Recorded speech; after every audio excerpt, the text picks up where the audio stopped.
Hay decisiones que a cierta gente le duelen más que a nadie, y hoy Reforma lo dejó por escrito. Mañanera del 10 de agosto, Palacio Nacional.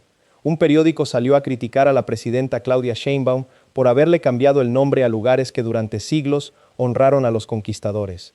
Y en lugar de defenderse, ella agradeció el golpe. Con calma, y cito sus palabras textuales: «Qué bueno que sale, porque estoy muy orgullosa de ellos». Después explicó, sin levantar la voz, por qué. El árbol de la noche triste, donde lloró Hernán Cortés su derrota, hoy es la noche victoriosa. El puente de Alvarado, nombrado en honor al responsable de la masacre del Templo Mayor, y el Paso de Cortés, que propuso renombrar como Paso de los Pueblos Indígenas. La pregunta que dejó en el aire: ¿por qué seguir venerando a un conquistador que ni en España fue reconocido? A continuación, lo más importante de la sesión. Todo el apoyo que requiera, si es necesario, el pueblo de Colombia, ahí vamos a estar. Si a lo largo de la conferencia hay más información, se las daremos. Muy buenos días, Arturo Pavón de Efecto Colateral Estados Unidos y Chihuahua News. Pues al respecto, el psicólogo organizacional, escritor estadounidense Adam Grant menciona que el uso de las redes sociales en la secundaria anticipa puntuaciones más bajas en los exámenes estandarizados en la preparatoria. Los estudiantes de 10º grado que comenzaron a usar las redes sociales antes del 9º grado están 6 meses atrasados con respecto a sus compañeros en matemáticas y lectura. Él es muy tajante, Adam Grant, y dice: ningún niño debería tener acceso a redes sociales. Una cosa es la tecnología y la otra son las redes sociales. Entonces el uso de la tecnología sí puede ser muy benéfico, como lo están planteando, pero entrar a redes sociales es lo que causa un riesgo muy importante en las relaciones que tengan con gente que no conocemos y aparte en el atraso en su aprovechamiento. ¿Cuál sería su opinión, presidente? Hoy nos enfrentamos a enormes retos, por ejemplo, la inteligencia artificial, que no necesariamente tienen que ver directamente con las redes sociales. La inteligencia artificial nos da una información frente a la pregunta que le hagamos. Y eso evita que investiguemos. Sencillamente nos da la respuesta. Y frente a un niño, una niña, un adolescente que está aprendiendo a pensar y a desarrollar toda su actividad psicomotora, pues puede tener también un impacto. Y al mismo tiempo las redes sociales o el scrolling infinito de que movemos con el pulgar la pantalla y podemos estar horas y lo que nos aparece en la pantalla está determinado por un algoritmo que nos dicen que está vinculado a lo que vemos, pero no necesariamente sabemos a qué está vinculado este algoritmo. Está pensado, promovido, desarrollado por una empresa que tiene impacto en todo el mundo. Por eso es indispensable no solamente el tema de las redes sociales y el impacto que puede tener en el desarrollo de una niña o un niño, si tengo suficientes me gustas, si no tengo suficientes me gustas, si tengo seguidores, si la competencia que esto puede generar o la visualización de un tipo de belleza o de un tipo de forma de ser que es aceptado por unos y no por otros. Todo esto tiene su impacto, pero también la inteligencia artificial tiene su impacto. Por eso es indispensable que esto sigamos discutiéndolo como sociedad.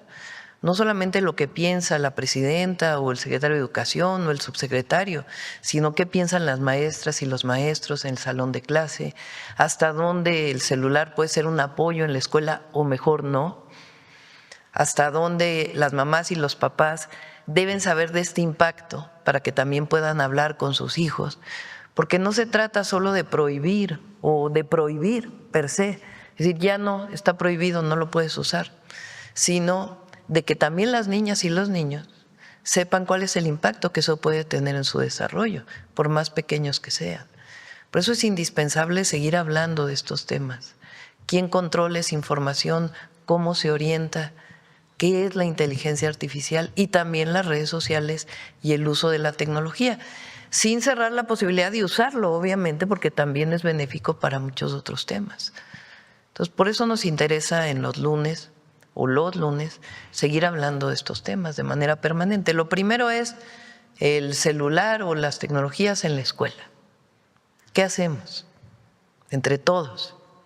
Y después todo el uso de las redes, el scrolling y todo esto que es un anglicismo, en realidad no sé cómo se dice, creo que no hay traducción exacta, el paso infinito de la pantalla a partir de el movimiento de las redes sociales y el impacto que esto puede tener. A lo largo de 20 años como profesor universitario, me tuve que enfrentar muchas veces con los padres de familia, porque lamentablemente lo primero que apelaban era que eran sus derechos humanos mantenerse comunicados.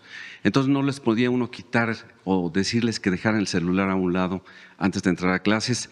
Y en segundo lugar, pues era la presunción de llevar el equipo más avanzado.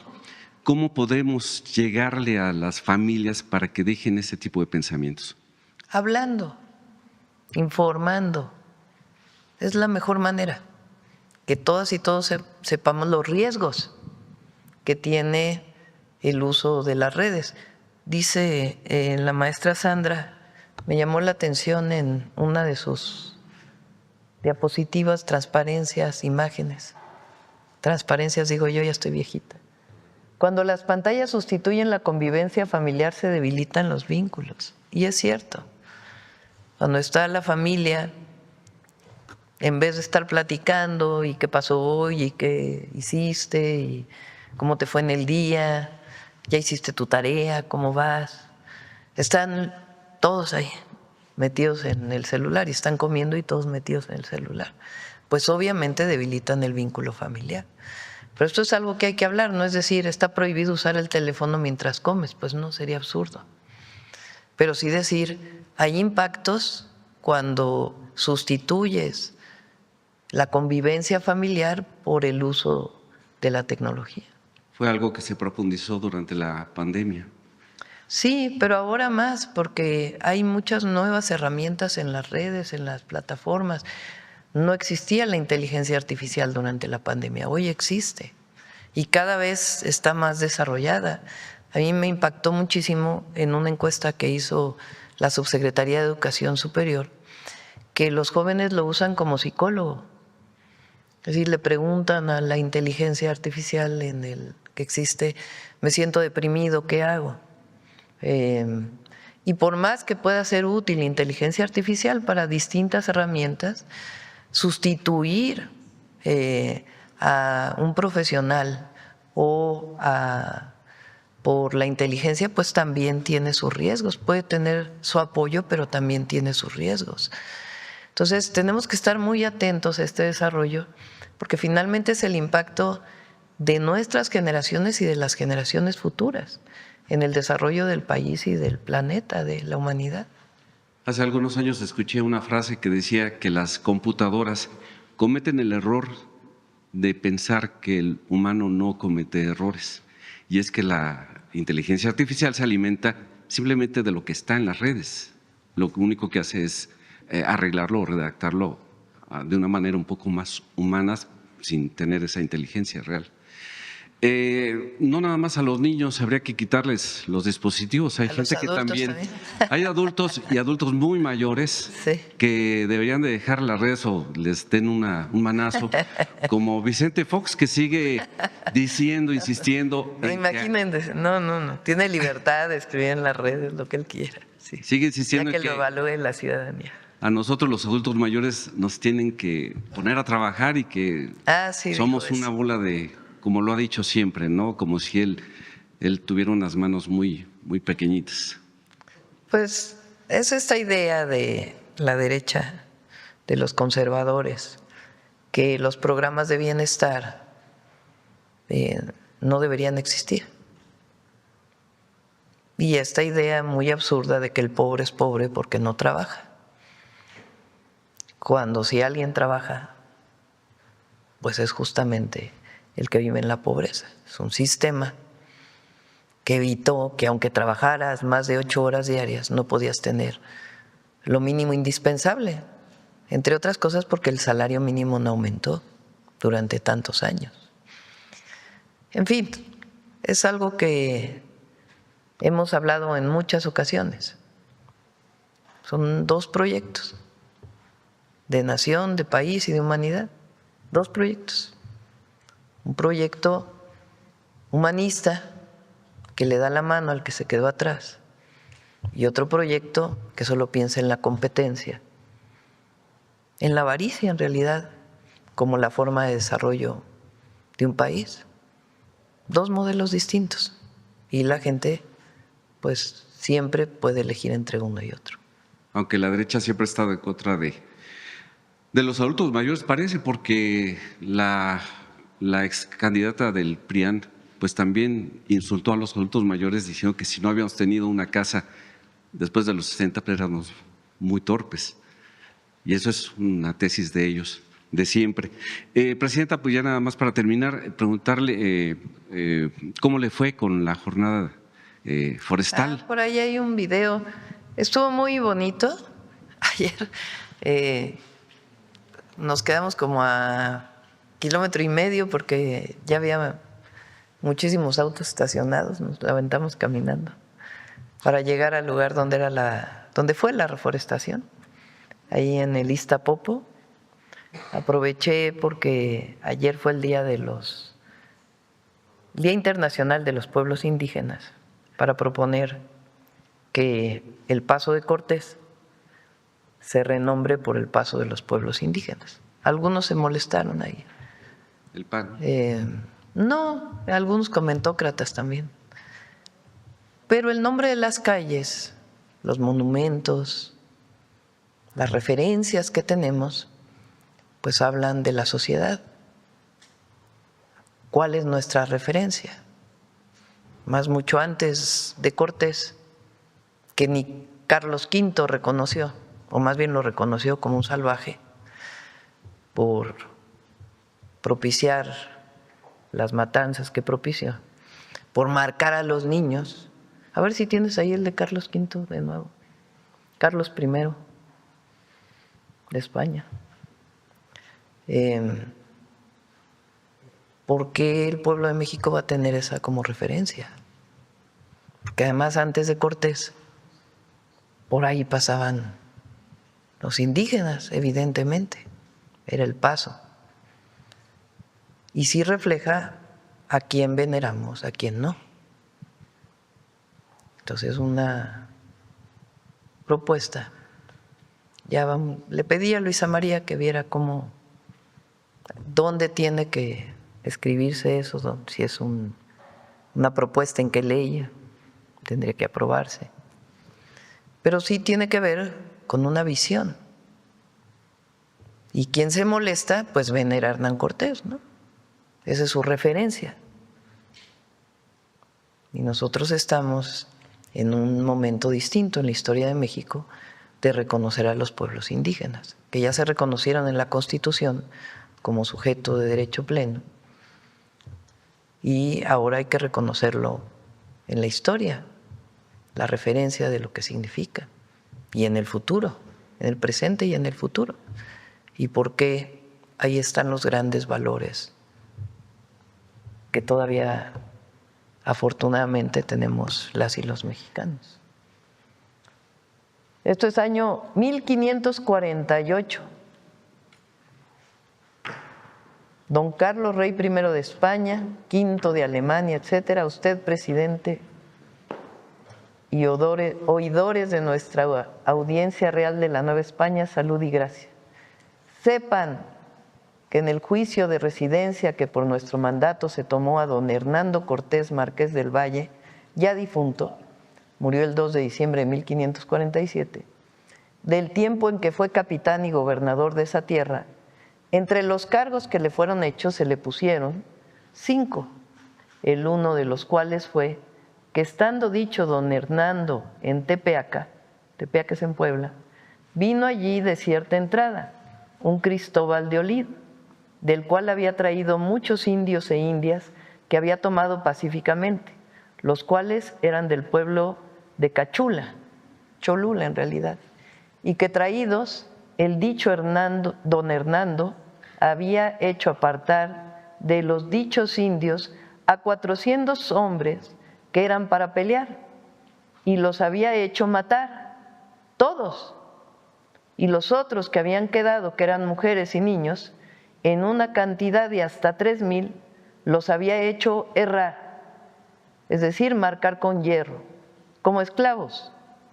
Y el otro cargo fue que estando en Texcoco, el dicho marqués, después que perdió esa Ciudad de México, y antes de que volviese a ganarla por segunda vez, había enviado a Gonzalo de Sandoval, ya difunto, a Acapulco, por cierta madera, para hacer unos bergantines, y que por orden del dicho marqués, estando los indios de dicho pueblo y pueblos a él sujetos en paz, y los trajo a dicho pueblo de Texcoco, donde los hizo esclavos porque había matado a 2 españoles. Bueno, nada más lo de arriba. Había hecho apartar de los dichos indios a 400 hombres que eran para pelear, y los había hecho matar. Y los otros que habían quedado, que eran mujeres y niños, en una cantidad de hasta 3,000, los había hecho marcar. Esto lo dice Carlos I de España en 1548. La pregunta es si eso es lo que vamos a seguir reconociendo. Se puede llamar paso de los pueblos indígenas, antes paso de Cortés. ¿Y ya cuál sería el balance de la reforestación? De la reforestación, a ver si por ahí hay un videíto, ¿no? De la reforestación. Muchas gracias a todos los gobernadores, gobernadoras, la jefa de gobierno, a las Fuerzas Armadas, a todos los combatientes de incendios y reforestadores del país, de CONAFOR y de las distintas entidades de la República, los sembradores de Sembrando Vida, a todos por esta gran jornada de reforestación. Gracias, Presidenta. Muy buenos días. A todo el panel también buenos días. Enrique Muñiz de Capital 21. Pues primero preguntarle sobre el tema. Hablaban ahorita de los espacios, de recuperar estos espacios en las escuelas de convivencia. Uno de esos espacios son las bibliotecas en varias de las escuelas. ¿Se ha pensado en esta recuperación y fortalecimiento para también, como bien lo decía, buscar más la investigación también dentro de las escuelas, fuera de lo que son las pantallas, el celular, las tabletas? ¿Cómo se piensa trabajar en esa área, Presidenta? Mario.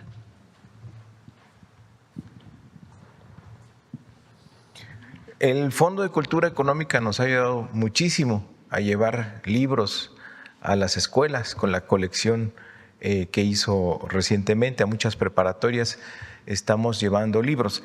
Y la presidenta nos ha instruido, en el caso de educación básica, a fortalecer las habilidades de lectoescritura.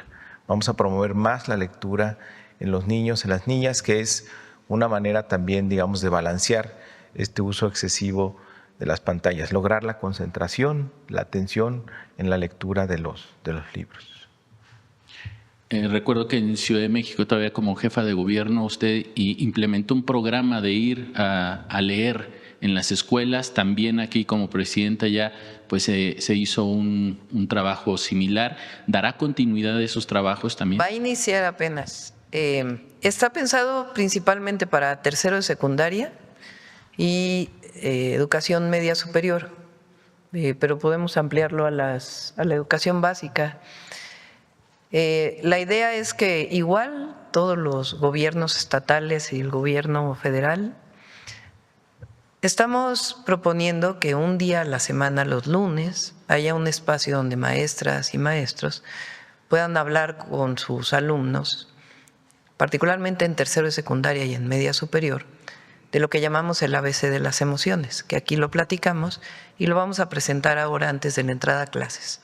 Tienen que ver con la salud mental y justamente con orientar a los jóvenes de cuáles son los impactos del uso excesivo de las plataformas digitales y cómo reorientar la lectura. Acompañado de ello, el objetivo es que servidores públicos vayan a las escuelas, a todas las escuelas, a leer.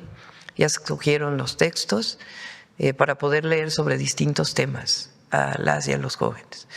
también voy a ir yo a leer los lunes, quizás no todos, pero sí por lo menos una vez al mes, para poder ir a compartir la lectura con niñas, niños, jóvenes.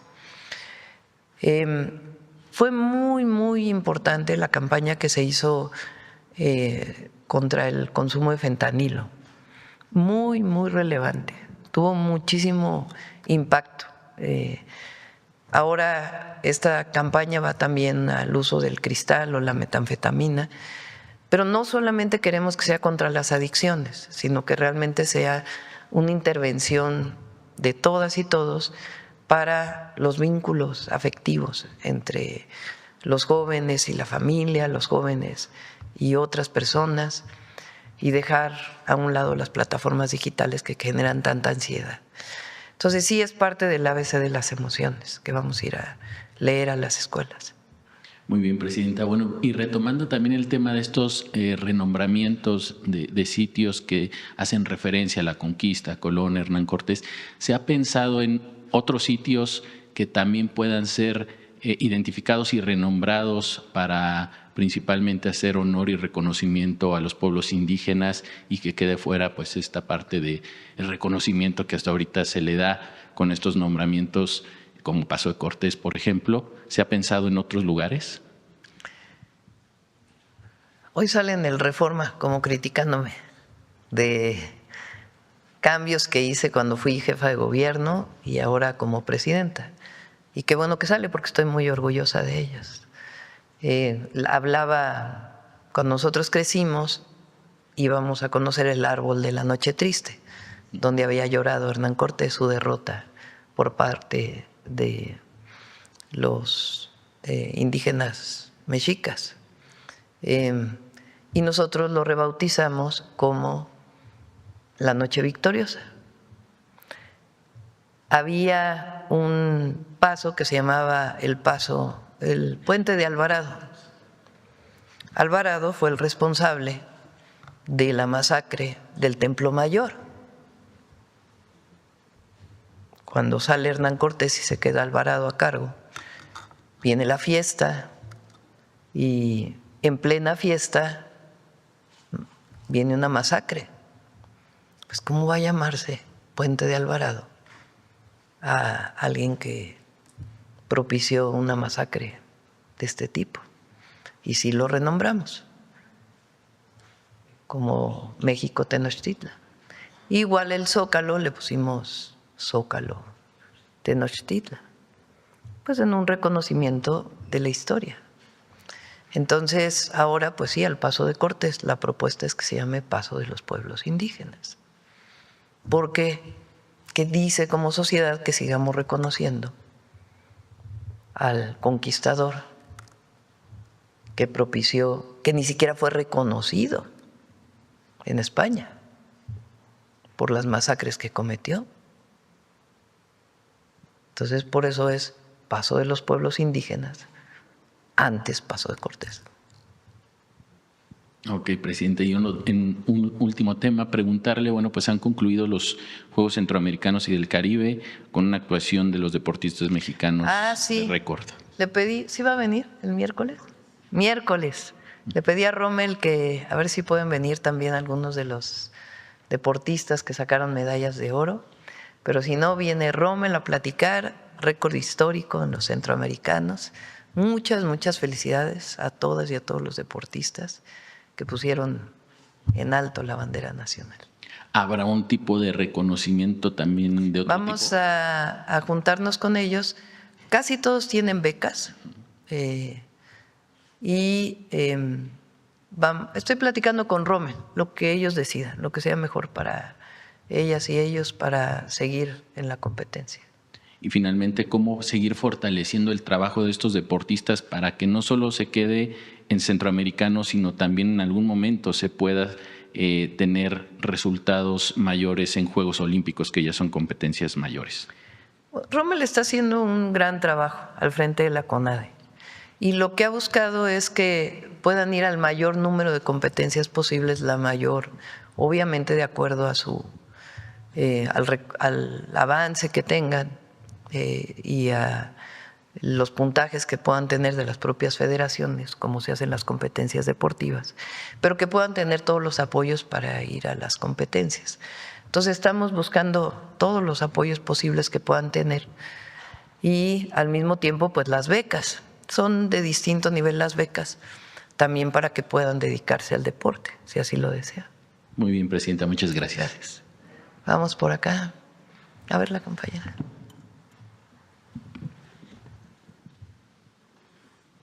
Buenos días, presidenta. Elia Cruz de La Hoguera.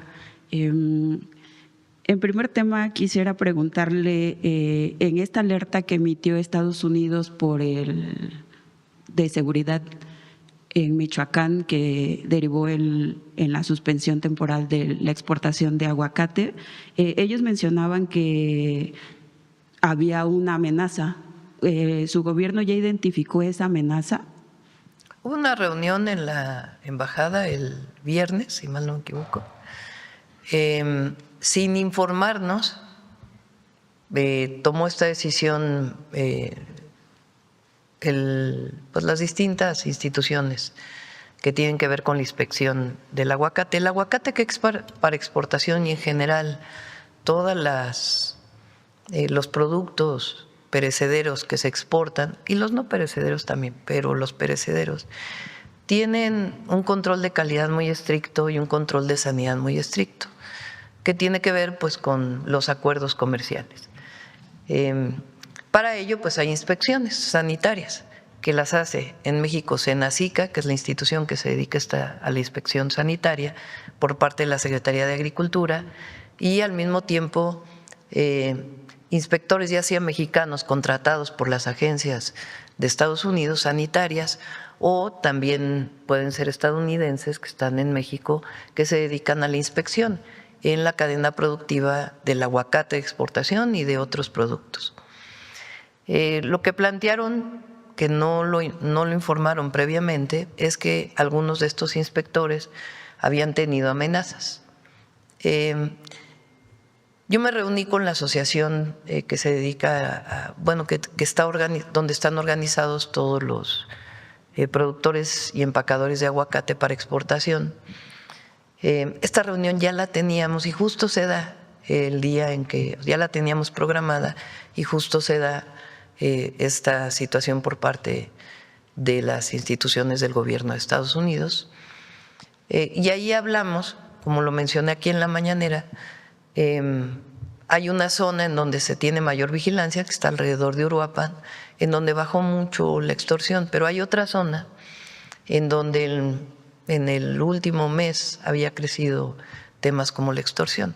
Por eso me reuní con ellos, junto con la Defensa y la Secretaría de Seguridad, para poder atender, incluso personal de la Fiscalía, para poder atender este tema.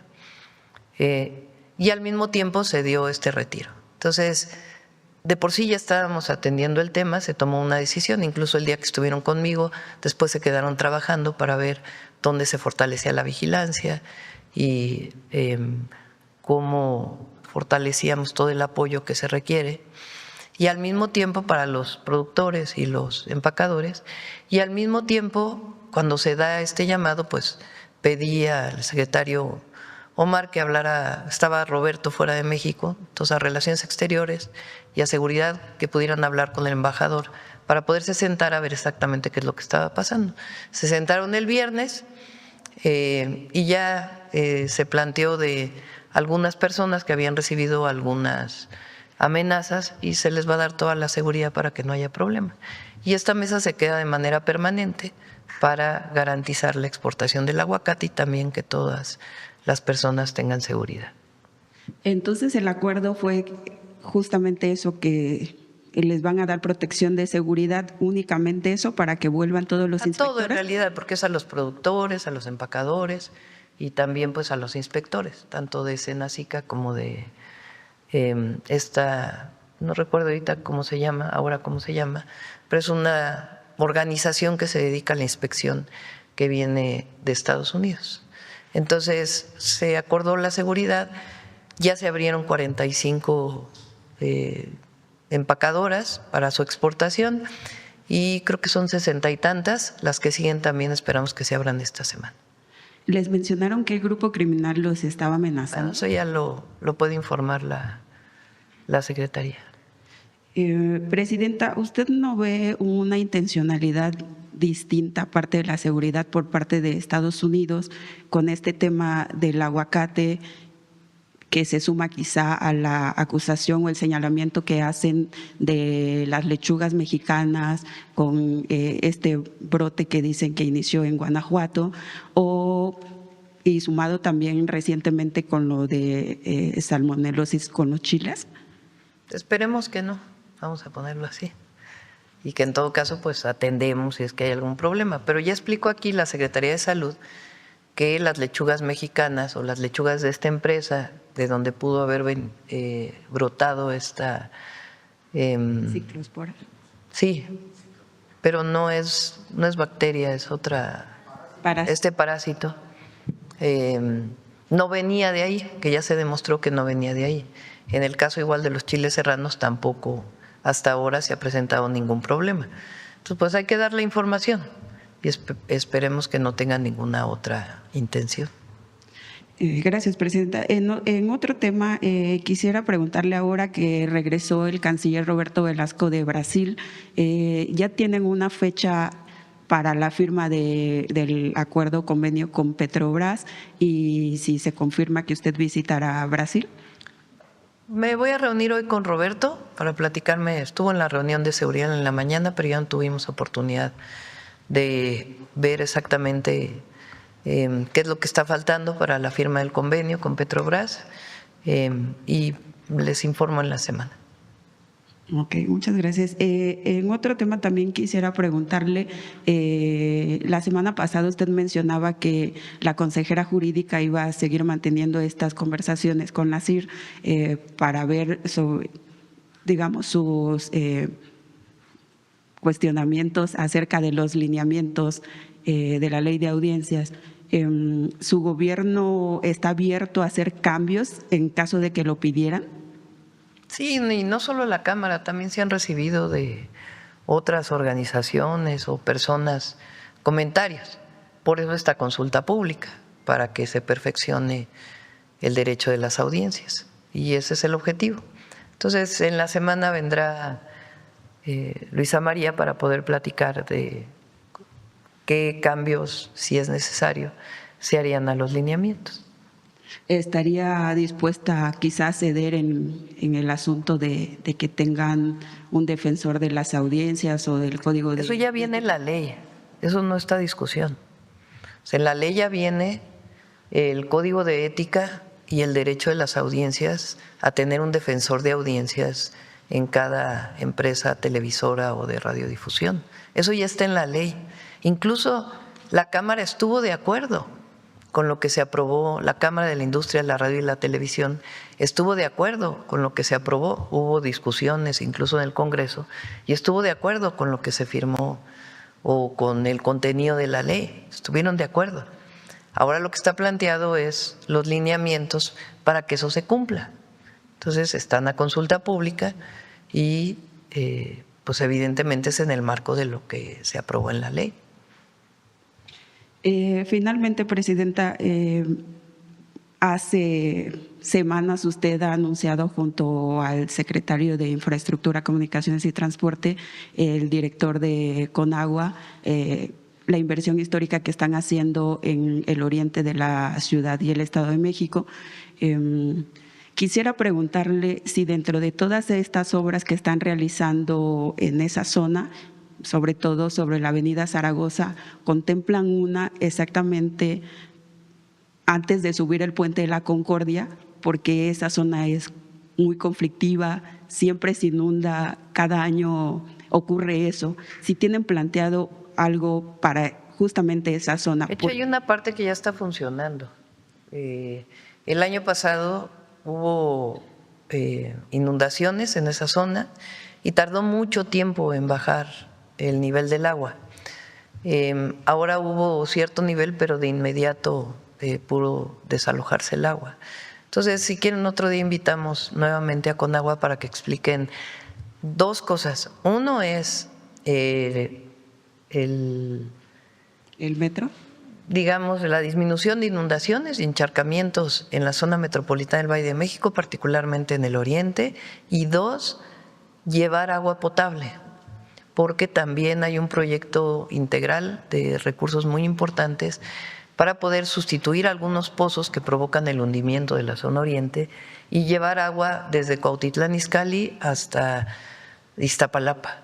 Estuve en el lago de Guadalupe hace unos días. Es una presa que se hizo por el general Lázaro Cárdenas para evitar inundaciones en el Valle de México, y es una presa que se alimenta principalmente con agua de lluvia.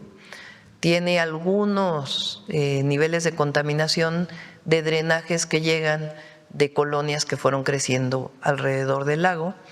Se están haciendo los drenajes marginales para que no llegue al lago de Guadalupe y al mismo tiempo utilizar esa agua de lluvia, que pueden llegar a ser 3 metros cúbicos por segundo, para retornarnos al uso tanto de Cuautitlán como de otras regiones de la zona metropolitana. ¿Cuándo se iniciarán las obras? Porque también lo había mencionado usted, de la línea A del metro, que también se inundó hace 15 días. Traemos a la línea A del metro, todavía no tiene recursos para poder recuperar, digamos, estamos viéndolo con la jefa de gobierno. En este momento estamos destinando para la Ciudad de México, obviamente, lo que se destinó para terminar el tren insurgente de Santa Fe a Observatorio, los recursos para el tren Lechería AIFA, que aunque es en el Estado de México, ayuda mucho a la Ciudad de México. La línea 12 del metro, que es una línea que ya lleva muchísimo tiempo hacia el poniente, hacia Mixcoac, que la estamos construyendo desde el Gobierno de México. Y la línea 4 del cablebús, que va por Tlalpan. Ese recurso para infraestructura, más aparte los 1.500 millones que se dieron, igual que a Jalisco y a Nuevo León, para la línea 2 del metro. Toda esa inversión está en este momento en la Ciudad de México, y por supuesto el tren Ciudad de México-Querétaro pues va a beneficiar también a muchos habitantes de la Ciudad de México. La parte de la línea A, pues tenemos que ver en qué momento podemos destinarle recursos para recuperar su… dado que es Avenida Zaragoza o Calzada Zaragoza, tiene hundimientos. Entonces la idea es que se pueda recuperar para que pueda recuperar velocidad la línea.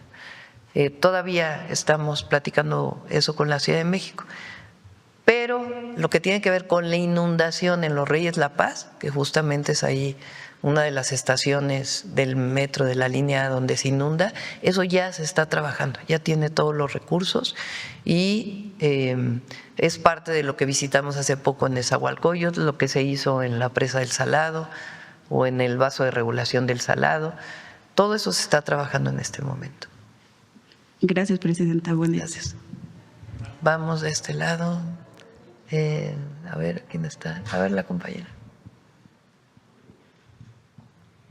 Muchas gracias, presidenta. Yereda Arciniega, de Revista Fortuna. Presidenta, sabemos que esta regulación, este tema de la discusión va enfocado principalmente a niños y adolescentes que han sufrido pues por este uso intensivo de las plataformas y las redes sociales. Sin embargo, pues también sabemos que los adultos han sufrido pues parte de las afectaciones del uso de estas redes sociales, de estas plataformas digitales.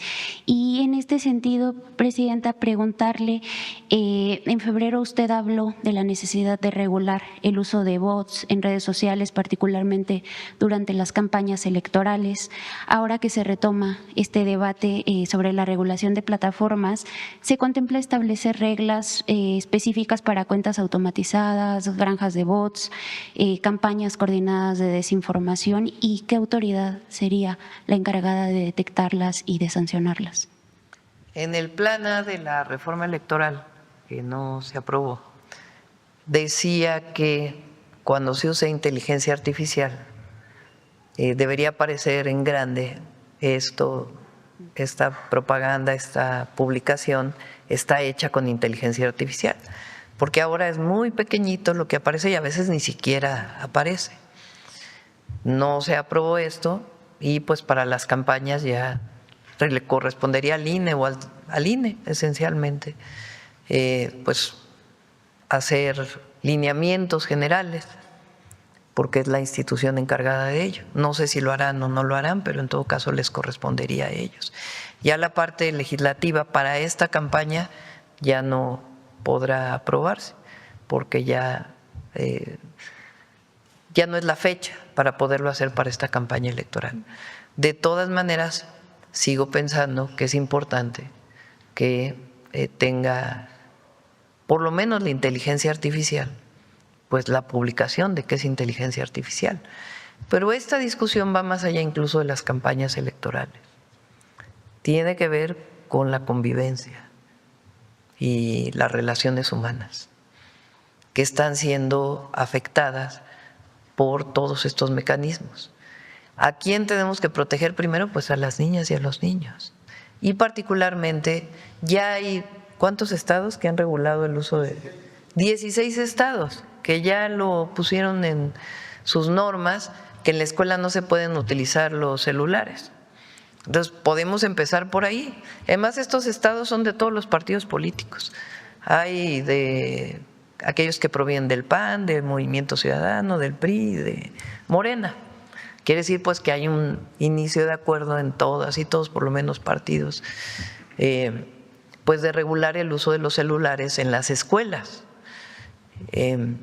De todas maneras, a nosotros nos interesa que no solamente venga desde la autoridad, sino que mamás y papás sepan pues cuál es el impacto, y también los jóvenes y las niñas y los niños, del uso excesivo de los celulares, que hoy están pues cerca de 7 horas en el celular, 7 horas que no están haciendo otra cosa más que ver el celular. Entonces están sustituyendo un tiempo que antes era de raciocinio, de pensamiento, de ejercicio mental y físico, por la pantalla. Entonces es indispensable que sigamos hablando de esto. Ya después de que veamos las escuelas y la discusión del impacto que tienen el aprendizaje y el comportamiento de las niñas y los niños y los jóvenes, pues ya podemos hablar después de inteligencia artificial y otras regulaciones que también ya hay en muchísimos países del mundo y que me parece indispensable que México lo tenga. Y mientras más de consenso sea, mejor, porque yo creo que muchísimas personas, no importa por quién voten, digamos, en una elección, están de acuerdo que debe haber una regulación. Bueno, lo dice el Papa León XIV en su encíclica de cómo hay monopolios muy poquitos que controlan los algoritmos y lo que se ve en las pantallas y el impacto que esto puede tener en general en la sociedad. Presidenta, sobre el impacto financiero precisamente del uso de los celulares, quisiera preguntar si se ha analizado junto con la Conducef la necesidad de aumentar la alfabetización de los adultos que durante y después de la pandemia también sufrieron adicción y influenciados por la manipulación de los algoritmos, pues se vieron dirigidos a invertir en criptomonedas. Bueno, es algo, vamos a preguntarle a la Secretaría de Hacienda. Muchas gracias, Presidenta. Presidenta, en los últimos meses hemos visto la clausura de escuelas mal llamadas militarizadas por denuncias de abusos físicos contra menores. En este contexto me gustaría retomar el caso del exprofesor de La Salle, Francisco Serrano Limón, que pues es un caso que vuelve a poner sobre la mesa las denuncias de abuso sexual en las escuelas. Presidenta, ¿su gobierno contempla fortalecer la supervisión de este tipo de escuelas y establecer protocolos pues más estrictos para prevenir este tipo de casos, para denunciar y para la atención de estas denuncias? Con su permiso, Presidenta, son 2 temas. Primero, las escuelas militarizadas, advertimos que no está contemplado en ninguna ley como modelo educativo. Entonces, le pedimos a las autoridades estatales, que son las responsables de emitir los REBOEs, de que aquellas escuelas que no quisieran cambiar pues, tienen que ser clausuradas, cerradas. Y algunas de estas militarizadas sí tienen cierto reconocimiento en comunidades educativas. Ellos tienen que transformarse ahora de conceptos militares a conceptos cívicos, ciudadanos y basados en el humanismo mexicano. No tenemos ningún conflicto con ninguna autoridad estatal.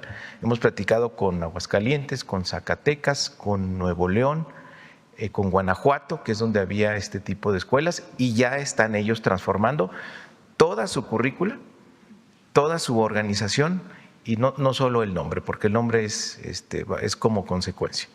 Entonces, no vamos a tener, como lo dijimos, ninguna escuela militarizada al inicio del siguiente ciclo. La educación militar le corresponde exclusivamente a la Secretaría de la Defensa Nacional y esta inicia en media superior para la preparación de quienes van a integrar el Ejército Mexicano o la Guardia Nacional. Segundo asunto, del abuso sexual. El año pasado a mí me correspondió como representante del Estado mexicano pedir una disculpa pública de un caso muy grave que ocurrió en la Gustavo Madero hace, si no me equivoco, 10 años.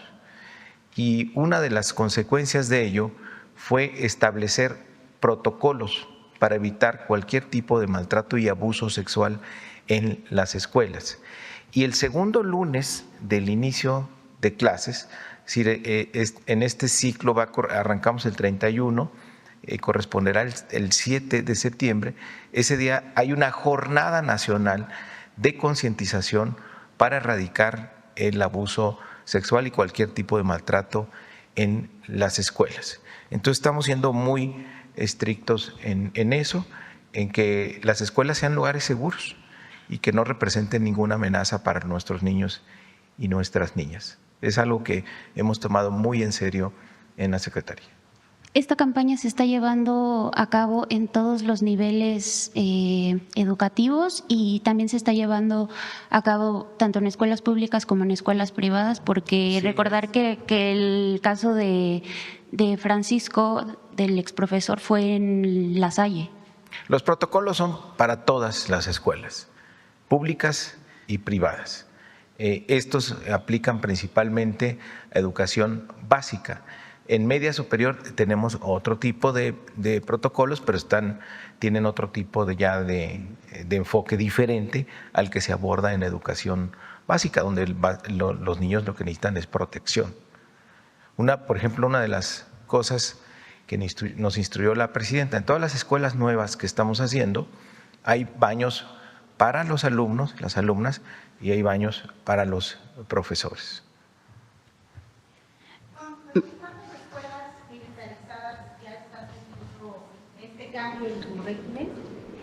Teníamos 26 escuelas y todas están hay una que no, que ha sido clausurada por el gobierno de Tamaulipas, pero las demás están ya en transformación. Hay un acompañamiento por parte de las autoridades estatales y también de nosotros para que logren esa transformación, porque pues no queremos tampoco dejar sin opciones educativas a las y los jóvenes, sobre todo en aquellas que tienen cierto reconocimiento, pero sí valores cívicos, ciudadanos y el humanismo mexicano es lo que va a preservar, porque detrás de este concepto militar y aparentemente de disciplina, en algunos casos lo que había era abusos, era maltratos y era violencia. Entonces, ninguna escuela que bajo algún concepto disfrace este tipo de abusos y violencia no se va a permitir. Tenemos que proteger a los jóvenes y a los adolescentes, a los niños y a las niñas. Hay 26 escuelas en el país. Básico y algunas en media superior también. Todas, hemos hablado con todas las autoridades, no tenemos ningún conflicto con ninguna. Se ha entendido que, digamos, esta fue pues escuelas que estuvieron al margen de la ley, pero ahora estamos poniendo orden en ello. Muchas gracias, secretario. Se lo pregunto también porque en este caso existen dudas sobre posibles conflictos de interés, presidenta. Hay un funcionario Jorge Nader Curi, quien fue director de la Facultad de Derecho y posteriormente abogado general de la Universidad La Salle, es decir, tuvo responsabilidades jurídicas dentro de la institución cuando comenzaron a surgir estas denuncias contra Serrano Limón. Después, presidenta, integró el Consejo Ciudadano de la Ciudad de México y actualmente dirige el INACIPE. Preguntarle sobre esto, ¿considera necesario revisar la actuación de este funcionario durante las investigaciones y pues si fue adecuada o si existió algún conflicto de interés que pudiera haber afectado la confianza de las víctimas? Si quieres, te pediría que me des más información sobre este caso que interesa y me comprometo a hacer la investigación de qué pasó con todos los casos de investigaciones. Muchas gracias. Muchas gracias, presidenta. Buen día.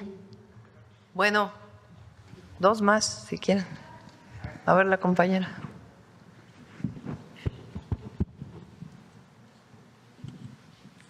Gracias, presidenta. Celsin Juárez, de noticiasdefrente.com.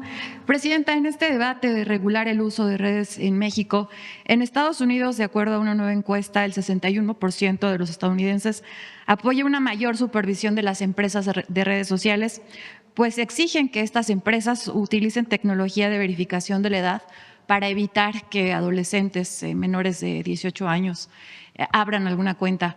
¿México se sumaría también a esta exigencia a estas empresas? Es lo que tenemos que decidir. No hay una… Hasta ahora nuestro interés es las escuelas. Y después vamos a lo que sigue en una discusión. Todavía no tenemos nosotros una propuesta.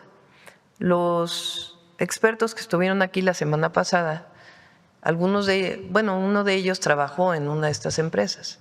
Digo que hay muchas cosas que se pueden hacer desde las propias empresas para evitar estos esquemas. Entonces estamos platicando. Todavía no tenemos una orientación en este sentido. Gracias, presidenta. En otro tema, saber qué información tiene sobre el decomiso que la Fiscalía hizo en un predio de la empresa MyTrack, en la que se decomisaron 3.7 millones de litros de combustible robado, una empresa a la cual el gobernador panista y exprófugo García Cabeza de Vaca entregó un contrato por más de 90 millones de pesos en adjudicación directa. ¿Si tiene información al respecto? Ya que lo informe la Fiscalía. Y ya por último, presidenta, sobre esta reanudación de envío de aguacate a Estados Unidos, si tiene que ver el envío de estos más de 1.500 elementos de la defensa a la zona aguacatera de Michoacán para garantizar la seguridad. Repito, tenía yo ya reunión con la Asociación de Exportación de Aguacate, no recuerdo ahora el nombre. Asociación de Productores y Empacadores, Exportadores de Aguacate. Ya teníamos reunión con ellos porque querían platicar con el Gabinete de Seguridad y decidí encabezar la reunión para fortalecer la seguridad en otra zona de Michoacán, que no es la zona de Uruapan, donde ha disminuido mucho. De hecho, en la encuesta de la ENSU, del INEGI, en el caso de Uruapan, disminuyó la victimización en 60%. O sea, a las personas que se les pregunta, ¿fuiste víctima de algún delito?, disminuyó en el último trimestre en 60%. Y tiene que ver con un trabajo muy importante que se hizo con el Plan Michoacán. En esta otra zona, recientemente se incrementó la extorsión. Entonces ya teníamos reunión con ellos para ver cómo podíamos apoyarles y en general a toda la población. Y justo se da el tema de la inspección del aguacate. Entonces la decisión de enviar más apoyo de la Guardia Nacional a esa zona, que son 5 municipios, ya venía tomada desde antes y evidentemente apoya también justamente en la zona donde Estados Unidos pidió mayor vigilancia para sus inspectores. Gracias, presidenta. Gracias. Bueno, la última pregunta. A ver, el compañero. Vamos.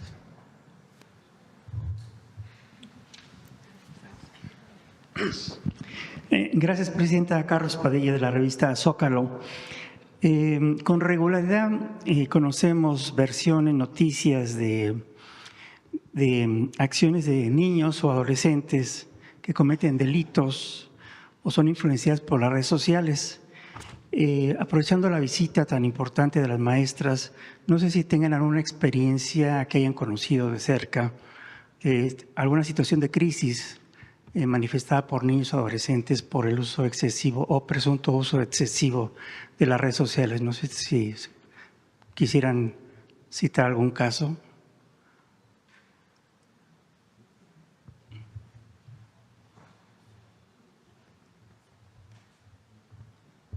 Pues justamente como les comentaba, existe mucho esa dificultad, sobre todo en adolescencias y juventudes, de diferenciar las subculturas de la simulación. Y esto tiene también impacto no solo en el aprendizaje, sino en las relaciones que tenemos cada día y que están mediadas por tecnología. Están presentes violencias digitales, están presentes también algunos cuestionamientos que tienen que ver con cómo nos relacionamos sin saber quién está detrás de la pantalla. Por eso se requiere este acompañamiento gradual y esta competencia mediática crítica que nos permita no solo identificar si hay alguna desinformación y que conozcamos, como bien lo comenta la presidenta, cuáles son estos daños, estos impactos que tenemos en nuestras relaciones y también en cómo nos estamos aproximando a otras personas, al reconocimiento de otras situaciones. Es también muy cierto que pues toda la información que está tanto en redes sociodigitales ya únicamente no son para socializar. Existen algunos estudios y algunas propuestas, por ejemplo, de autoras como Dana Boyd, que presenta justamente que estos medios y estas redes ya son parasociales, que si vemos las actuales generaciones ya no las usan para este tipo de comunicaciones, a veces únicamente es para este consumo y para mantenerse al día. Entonces, esto representa otro tipo de riesgos y también, bueno, una responsabilidad compartida tanto con escuelas y con familias, porque como les comentaba, muchas de estas situaciones pues están y se van a la familia. ¿Qué sucede cuando esta familia pues está en una situación y condiciones complicadas de vulnerabilidad, de brechas tecnológicas o que no existe el suficiente capital cultural y social para estar mediando estos usos? Pues es justo donde entra la escuela para poder equiparar y reducir estas desigualdades y sobre todo informar y ver estos también consecuencias no solo en la salud, sino también en las relaciones sociales.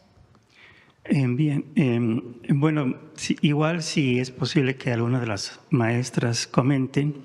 Ayer en el programa de Operación Mamut que transmite Canal 11, entrevistaron a un especialista de la Red de Protección de los Derechos de la Infancia y esta persona dijo que más que regular el uso del tiempo en los niños y adolescentes, pues, ella recomendaba regular a las plataformas. Pues hemos conocido casos, inclusive multas que se aplican a las transnacionales y estos casos duran muchísimos años antes de llevarse a cabo una multa. Entonces, no sé si alguna de ustedes quisiera comentar esta opinión de que se multe, más bien se restrinjan a las plataformas antes de restringir el uso de los niños o adolescentes de estas plataformas o redes digitales. La responsabilidad no es de la persona. La responsabilidad es de una plataforma que está diseñada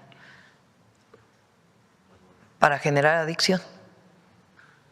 Sin embargo, las personas tenemos que conocer ese impacto para también generar el comportamiento alrededor de las redes sociales y de las plataformas. Por ejemplo, vamos a poner en otro caso, el cigarro. Se demostró por muchos años que el cigarro tenía químicos que provocaban mayor adicción, incluso que la posible adicción que pudiera generar el tabaco per se. se demostró, incluso hubo juicios en Estados Unidos que fueron ganados. Hay películas sobre ello, libros. ¿Qué se hizo en general en todos los países o qué se hizo en México? Pues que no se anunciaran, por ejemplo, en la televisión, poner un impuesto mayor, evitar que se fumara en lugares colectivos como restaurantes, salas de cine, en fin, teatros. Se reguló, pero también una campaña que decía el cigarro te hace daño, puede causarte cáncer u otras enfermedades pulmonares. Bueno, aquí apenas estamos viendo qué vamos a hacer con las plataformas que, como bien se mencionó en la conferencia de hace una semana, en mucho están diseñadas para generar adicciones, en particular el scrolling infinito. Entonces, tiene que haber conciencia en la persona, desde los niños, los papás, los adolescentes, todos, de que podemos caer en una adicción, los adultos, por estar utilizando excesivamente el celular. Pero también tiene que haber alguna regulación a las plataformas. Y eso es lo que, desde mi punto de vista, tenemos que discutir como sociedad, incluso la inteligencia artificial. No es una situación en donde el gobierno decida cuál es la regulación, sino ponerlo a discusión de las maestras, ponerlo a la discusión de madres y padres de familia y de todas y de todos, porque es algo a lo que nos enfrentamos que puede tener impactos muy graves en la educación de nuestros hijos y también en general de la sociedad. Entonces, por eso son estas reflexiones de los lunes e ir avanzando hacia qué regulamos, cómo lo regulamos y hacia dónde vamos. Con todo y lo que algunos dicen que queremos censurar, porque no se trata de eso, pues solo estamos poniendo a discusión, porque puede tener impactos muy graves en nuestros hijos, nuestros nietos. Claro. Presidente, si me permite preguntarle al secretario Mario Delgado, no es nuevo el impacto y los daños que provocan las redes sociales, el Internet, y desde hace mucho tiempo las asociaciones profesionales que definen el derecho a la información han recomendado materias como alfabetización mediática en las primarias o inclusive en los kinder. No sé si ya haya una materia, no sé si es de interés de la Secretaría, establecer ya como un criterio general una materia, un libro, particularmente de alfabetización mediática, que precisamente prevenga de este tipo de riesgos. No sé qué ha hecho la Secretaría, por favor. Algo aquí a lo que se refirieron las maestras es cómo formar una cultura digital, esta alfabetización digital, y que los niños puedan entender cómo funciona la tecnología, qué ocurre detrás de las pantallas para preservar siempre el pensamiento crítico. No hay una materia en particular y no podríamos pensar en que vamos a hacer una materia en particular para el desarrollo de esto, sino como parte de… ¿Por qué no pensar en eso? Si ya se comenta en todo el mundo los riesgos. ¿Perdón? ¿Por qué no pensar en una materia si en todo el mundo ya se alerta acerca de eso? Sí, podría ser, sobre todo por lo que se ha dicho aquí, de cómo el uso de la tecnología bien aplicado con fines pedagógicos puede ser útil. Entonces, ese es, digamos, por eso es el dilema de las plataformas. Se puede discutir cómo utilizar la tecnología de buena manera con fines pedagógicos y eso va generando una cultura y una alfabetización digital como la que tú estás comentando. Yo creo que es algo que podemos discutir y por qué no incluirlo. Gracias. Bueno, humanismo mexicano.